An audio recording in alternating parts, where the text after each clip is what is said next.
tahzan, jangan sedih. Don't be sad, jangan hilang harapan. Innallaha ma'ana.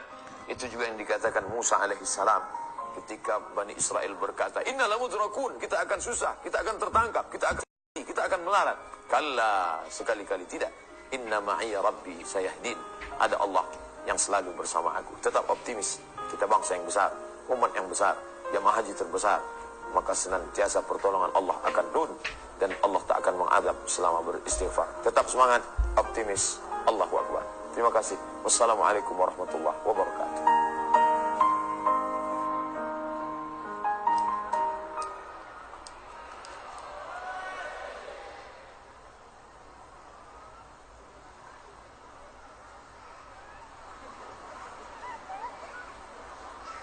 Bismillahirrahmanirrahim.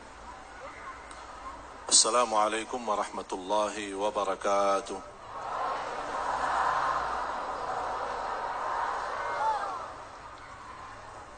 A'udzu billahi minasy syaithanir rajim. Bismillahirrahmanirrahim. Idza zulzilatil ardu zilzalaha وأخرجت الأرض أثقالها وقال الإنسان ما لها يومئذ تحدث أخبارها بأن أوحى لها يومئذ يصدر الناس أشتاتا ليروا فمن يعمل ذرة خيرا يره ومن يعمل مثقال ذرة شرا يره. صدق الله العظيم. الحمد لله الحمد لله الحمد لله. أشهد أن لا إله إلا الله أشهد أن محمد رسول الله. اللهم صل وسلم وبارك على سيدنا وقرة أعيننا ومولانا وعلى آله وصحبه ومن تبعهم بإحسان إلى يوم الدين. Kaum muslimin muslimat, pemirsa TV One di berada, para habaib yang saya cintai, para kiai, para alim ulama yang saya banggakan, alhamdulillah, anugerah dari Allah Subhanahu wa taala kita bisa berkumpul bersama-sama di majlis yang insya-Allah menjadi saksi baik di malam akhir tahun ini 2017.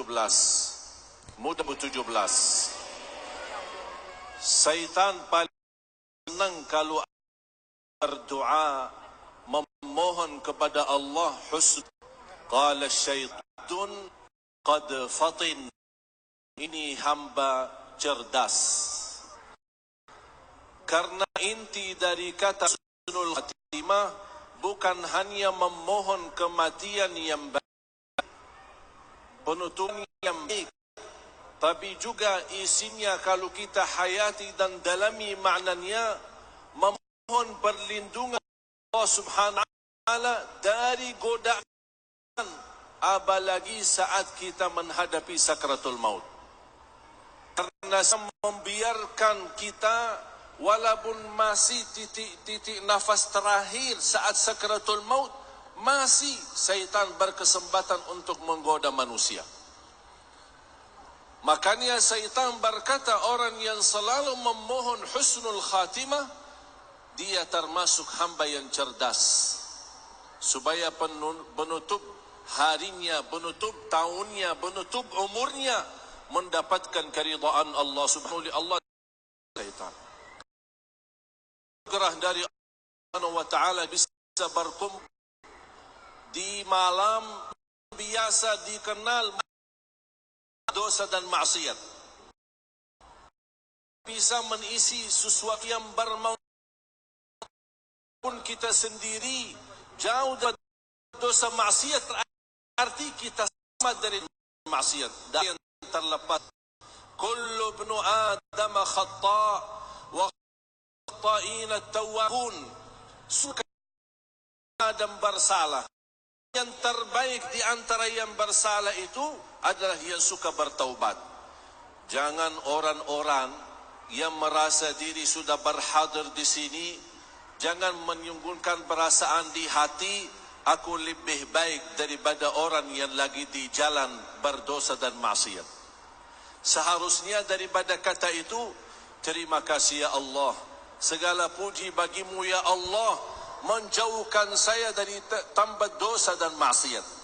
Dan untuk mereka kita doakan, semoga Allah berikan hidayah, semoga Allah berikan ampunan.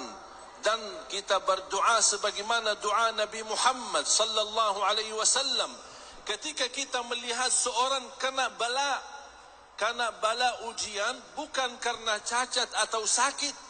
Orang yang berdosa dan maksiat itu termasuk ujian. Makanya kita berkata, alhamdulillahilladzi afani. Segala puji bagimu yang telah selamatkan aku dari dosa dan maksiat, apalagi di malam seperti ini. Bapak Ibu jamaah sekalian, kita sudah mendengar apa yang disampaikan oleh Habib Nabil, guru kita bersama, guru yang mulia, membacakan suratul Asr. Memang surah yang begitu pendek tapi sangat luar biasa memberikan pesan dan pelajaran. Semua manusia akan merugi karena orang-orang tidak memanfaatkan waktu. Semua bisa dikembalikan.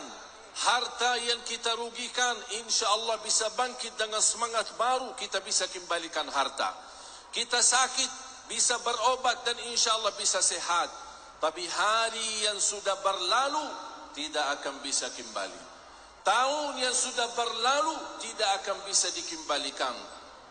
Makanya orang mukmin, sebagaimana Rasulullah sallallahu alaihi wasallam bersabda di hadis yang hasan, al-kayyisu man dana nafsahu wasta'adda lima ba'da al-maut. Mukmin yang cerdas adalah yang selalu membuka hatinya dan menyalahkan dirinya dan selalu memperbaiki dirinya menjadi lebih baik. Orang mukmin ada 3 hari. Hari yang sudah berlalu tak usah difikirkan, hanya memohon kepada Allah.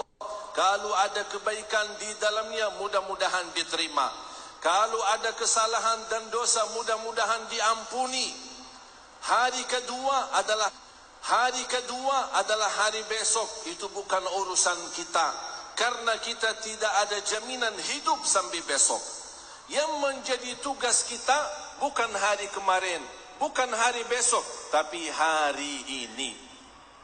Hari ini masih bisa bernafas sejak kita bangun dari tidur dan mengucapkan alhamdulillahilladzi ahyana ba'da ma amatana wa ilaihin nusyur.